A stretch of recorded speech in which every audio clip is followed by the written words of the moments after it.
গোবিন্দ। কিন্তু মা আজকে গোচারণের পথে যেতে গিয়ে একটা অঘটন ঘটে গেল। রাধারানীর কথা গোবিন্দের মনে পড়েছে।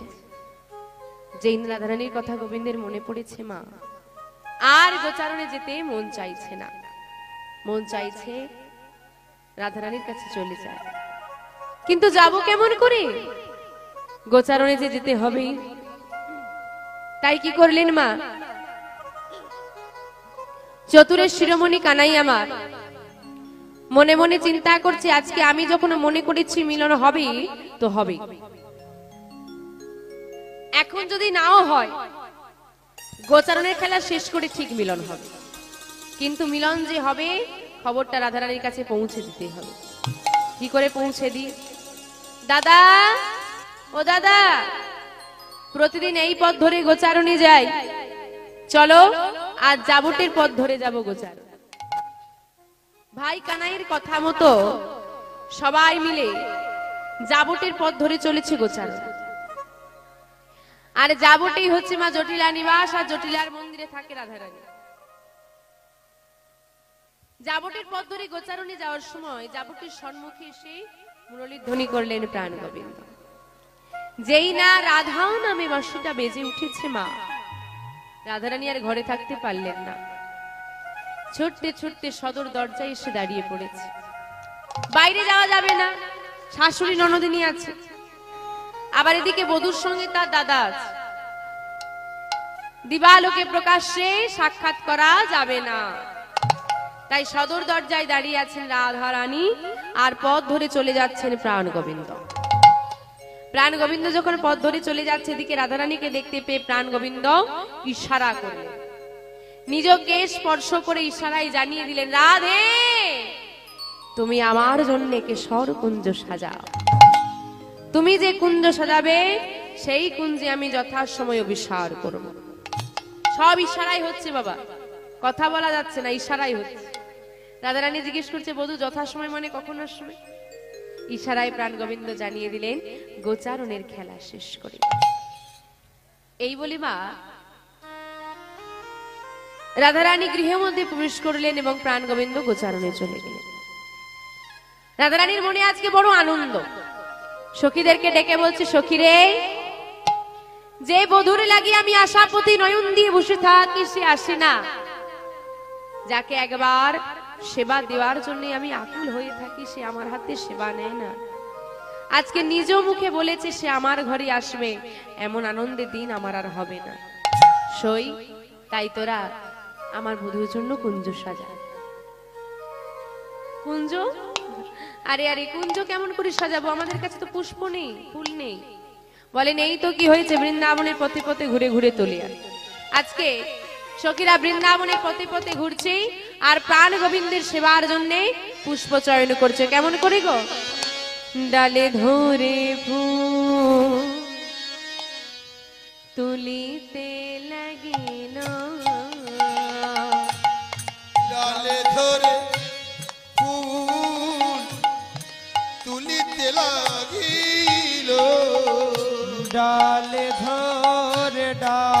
ধরে ফুল তুলিতে লাগিল, ডালে ধরে ফুল তুলিতে লাগিল। ললিতা বিশাখা সখী তারা মরি রে, ললিতা বিশাখা সখী তারা মরি রে, আরে ললিতা বিশাখা সখী তারা মরি রে, ললিতা বিশাখা সখী তারা মরি রে, সাজাবে বলে সাজাবে বলে, সাজাবে বলে, সাজাবে বলে, মনের মতো পুষ্প তোলে, কুঞ্জ সাজাবে বলে, মনের মতো পুষ্প তোলে, সাজাবে বলে, মনের মতো করে পুষ্প চয়ন করেছি মা কুঞ্জখানা সাজাবে বলে। আজকে মনের মতো করে পুষ্প চয়ন করে নিয়ে এসে রাধারানীর কাছে ধরেছে, দেখ রায়, তোর বধূর সেবার জন্য কত সুন্দর পুষ্প চয়ন করেছি। আজকে রাধারানী পুষ্পগুলিকে দেখে আনন্দিত মনে বলছে, জানিস সই, আমার মনে বড় স্বাদ জাগে, যদি পর জনম বলে কিছু থেকে থাকে, সে জনমে না আমি পুষ্প হয়ে জন্ম নেব।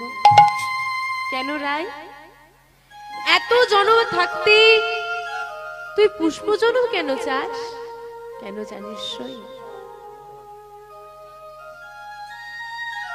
যে পুষ্প বৃক্ষে পুষ্পটিত হয়, যার নিজের আসার ক্ষমতা নেই, সে গোবিন্দ চরণ পায়, আর আমি গোবিন্দ চরণে যেতে চেয়েও যেতে পারি না। কৃষ্ণ ভজনের যোগ্য জনম মানব জনম পেয়েছি সই, আমি গোবিন্দ চরণে যেতে চাই, আমাকে বাধা দেওয়া হয়। আমি তার সেবা দিতে চাই, আমাকে দিতে দেওয়া হয় না। ভেবে দেখ এই পুষ্পের কত সৌভাগ্য, আমি যেতে চাই, আমাকে যেতে দেয় না।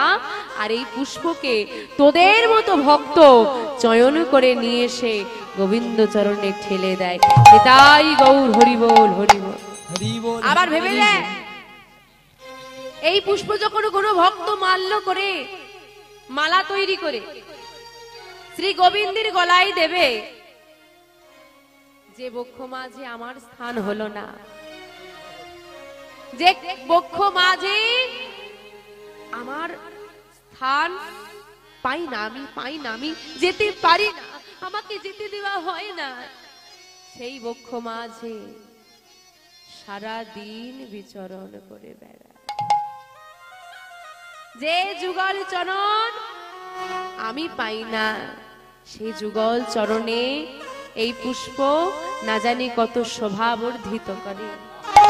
তাই আমারও মনে বড় সাধ, যেন আমি বৃন্দাবনের পুষ্প হয়ে জন্ম নিতে পারি, আর তোদের মতো কোন কৃষ্ণ ভক্তই আমাকে চয়ন করে নিয়ে এসে গোবিন্দ চরণে দিন। তাতে কি হবে জানিস, পুষ্প একদিন চয়ন করে গোবিন্দ চরণ পায় আর শুকনা হয়ে যায়, সে উদ্ধার হয়ে যায়। কিন্তু আমার কথা ভেবে দেখ, গোবিন্দকে একবার পাওয়ার জন্য, একবার দেখার জন্য কত দিন ধরে আমাকে নয়নের বাড়ি পরিশ্রম করতে। সই বিনোদিনী, তোর মনে এত ব্যথা? হ্যারি এত ব্যথা। তবে আমরা কি বলিস শোন, এই বিনোদিনী, তুই কষ্ট করিস না, মনে ব্যথা পাস না। আজকে তোর বধূ যখন তোকে কথা দিয়েছে তোর ঘরে আসবে, জানিস তোর বধূ তোর ঘরে এসে আজকে তোর সব মনোবাসনা পূর্ণ করবে। তাই বিলম্ব করিস না সই, তোর বধূ এলো বলে বধূর সেবার ব্যবস্থা কর। রাধারানী বললেন, বেশ, আমি বধূর সেবার ব্যবস্থা করছি, তোরা এক কাজ কর, তোরা সবাই মিলে সুন্দর করে কুঞ্জ সাজা। চলুন আজকে সখীদের সঙ্গে আমরাও প্রাণ বধূর জন্য, সখীরা সাজাচ্ছে বধূর জন্য কেশর কুঞ্জ, আমরা সাজাবো আমাদের এই হৃদয় কুঞ্জ। গুরুচরণ আশ্রয় করে দাদর সঙ্গ সেবা করে কণ্ঠে তুলসীর মালা নিয়ে সাজাও তোমার হৃদয় কুঞ্জ।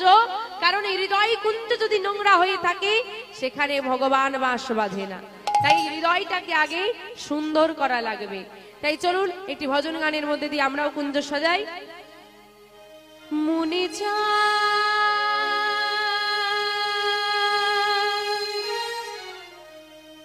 প্রাণে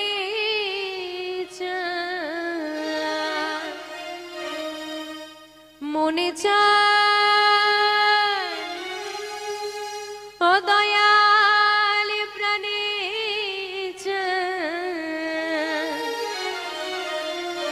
আমরা দিলে চাই যারে তোমরা কুঞ্জ সাজাও গো, আজ আমার প্রাণ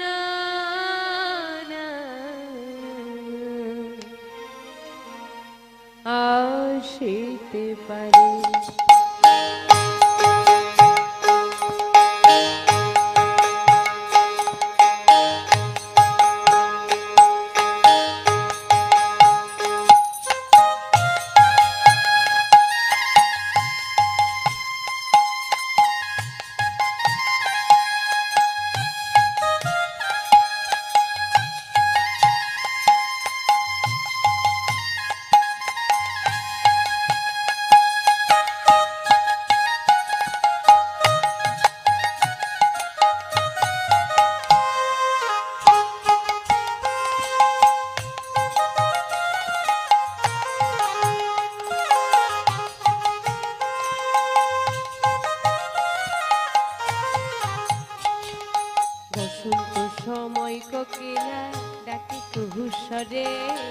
বসন্ত সময় কোকিলা ডাকে কুহু সরে বসন্ত সময় কোকিলা ডাকে কুহু সরে বসন্ত সময় কোকিলা ডাকে কুহু সরে যৌবন বসন্ত আজি যৌবন বসন্ত আজি রইতে নারী ঘরে। তোমরা কুঞ্জ সাজাও নিতাই গৌর হরি বল হরি বল হরি বল।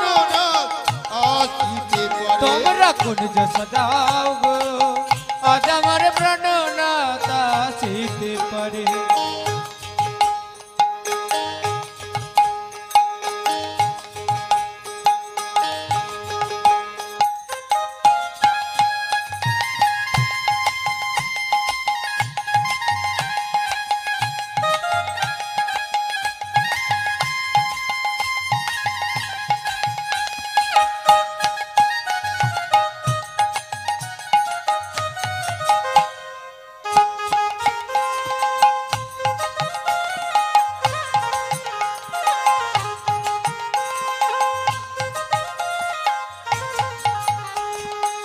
তোর গোলাপে ছুয়া চন্দন ছিটাইয়া দাও ঘরে। তোমরা আতর গোলাপ জুয়া চন্দন ছিটাইয়া দাও ঘরে তোর গোলাপে ছুয়া চন্দন ছিটাইয়া দাও ঘরে।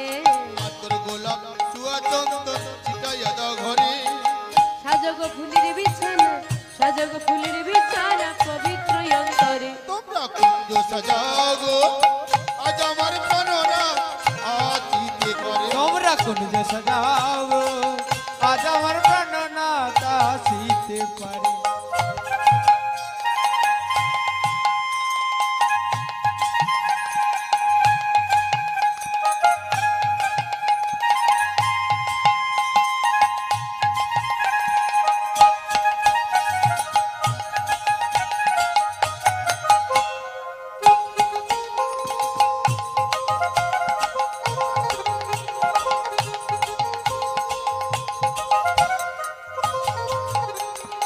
আসিলে আসতে পারি ভরসায় অন্তরে। আসিলে আসিতে পারে ভরসায় অন্তরে আসিলে আসতে পারি ভরসায় অন্তরে। আসিলে আসিতে পারে ভরসায় অন্তরে করি মে কই পাইলে কি আই পাইরা দিতে তারে। তোমরা কুঞ্জ সাজাও গো নিতাই গৌর হরি বল হরি বল হরি বল। কুঞ্জ সজাও গো আজ আমার প্রাণনাথ আসিতে পারে। তোমরা কুঞ্জ সাজাও গো আজ আমার প্রাণনা আসিতে পারে তোমরা কুঞ্জ সজাও গো আজ আমার প্রাণ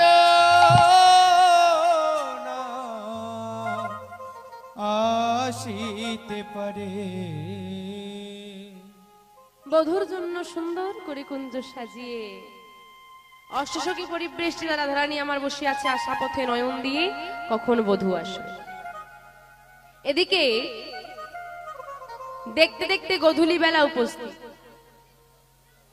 গোচারণের খেলা হলো সাঙ্গ। গোচারণের খেলা যেই না শেষ হয়েছে মা, এদিকে গাভীগণকে পরিত্যাগ করে সখাগণকে পরিত্যাগ করে দাদা বলরামের অগোচরী প্রাণ গোবিন্দই আমার আজকে গৃহের দিকে না গিয়ে চলেছে রাধারানীর কুঞ্জ পানে। কিন্তু মা রাধারানীর কুঞ্জে যেতে হলে পথে আরেকটি রমণীর কুঞ্জ পড়ে যার নাম চন্দ্রাবলী। চন্দ্রাবলীর কুঞ্জের আগে থমকে দাঁড়ালেন মাধব। আজ যেতে পারছেন না। কেন? রাধারানী যেমন প্রাণ গোবিন্দকে ভালোবাসতেন, চন্দ্রাবলীও ভালোবাসতেন। বৃন্দাবনে তো সবাই ভালোবাসে, সেটা বড় কথা না। ভালোবাসার আবার অনেক ভাগ আছে বাবা। চন্দ্রাবলীর ভালোবাসাটা ছিল একটু অন্যরকম। সে বেশি কিছু চাই না বাবা। আমরাও গোবিন্দকে ভালোবাসি স্বার্থে, আমরা চাওয়ার জন্য ভালোবাসি। দাও, তুমি দিতে পারলে ভালো, যদি না দিতে পারো তাহলে তুমি ভালো না। আমাদের ঘরের সংসারে সবকিছু আছে, তথাপিও আমাদের চাওয়ার শেষ নেই, চাইতেই আছে। চন্দ্রাবলীও চাই। কি আমরা চাই? ঠাকুর গাড়ি দাও, বাড়ি দাও, সুখ দাও, শান্তি দাও। আর চন্দ্রাবলী চাই তো দয়াময় তুমি আমার হয়ে যাও, অন্য কিছু চাই না। আরে গাড়ি বাড়ি সুখ শান্তি তো সবার থাকে, সবাই তো চায়। তোমাকে আপন করতে পারে কজন? হরি বল হরি বল। স্বামী সংসার তো সবাই করলো, গোবিন্দের সংসারটা কজন গুছিয়ে করতে পারলো গো? তাই অন্য কিছু চাই না মাধব, একটা দিনের জন্য তুমি আমার হয়ে যাও, কিন্তু এই